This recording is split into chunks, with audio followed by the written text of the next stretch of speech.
महाराष्ट्र में इसी साल विधानसभा चुनाव है। आपको पता है कि वहां पर किस तरीके से शिवाजी महाराज की मूर्ति वाला मामला हो या फिर बदलापुर कांड हो, इसे लेकर विपक्ष लगातार सरकार पर हमलावर है।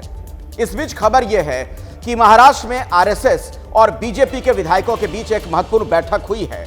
आखिर क्या इस पर रणनीति तैयार की गई है, बताते हैं आपको।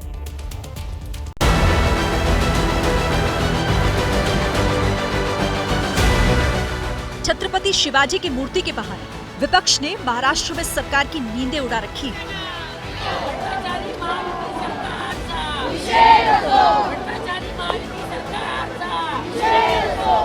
सीएम से लेकर पीएम तक मूर्ति टूटने पर माफी मांग चुके हैं। बावजूद इसके विपक्ष मान नहीं रहा और मूर्ति विवाद को चुनाव तक खींचने के मूड में है। महाराष्ट्र में आने वाले कुछ दिनों में विधानसभा चुनाव का ऐलान होगा। माना जा रहा है कि अक्टूबर या नवंबर महीने में महाराष्ट्र विधानसभा चुनाव होंगे। लोकसभा चुनाव में एनडीए गठबंधन को जिस प्रकार से नुकसान हुआ, ऐसे पर बीजेपी किसी भी प्रकार से रिस्क लेने की स्थिति में नहीं है। ऐसे पर बीजेपी फूंक फूंक कर कदम रख रही है और सोच समझकर रणनीति बना रही है। रविवार को मुंबई के लोअर परेल में आरएसएस के नेताओं के साथ मुंबई बीजेपी के विधायकों की बंद कमरे में मीटिंग हुई।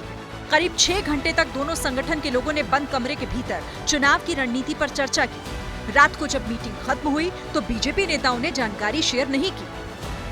बैठक में मुंबई बीजेपी के अध्यक्ष आशीष शेलार भी शामिल हुए और उन्होंने इस बैठक को रूटीन बैठक बताया। लेकिन जिस तरह से बीजेपी इस वक्त एक के बाद एक मुद्दों पर घिर रही है, उससे ये समझना मुश्किल नहीं है कि पार्टी के सामने चुनाव बड़ी चुनौती है। मुंबई हिंदुत्व की प्रयोगशाला मानी जाती है। यहाँ विधानसभा की 36 सीटें हैं, जिसमें बीजेपी के पास 16 है। पहले बीजेपी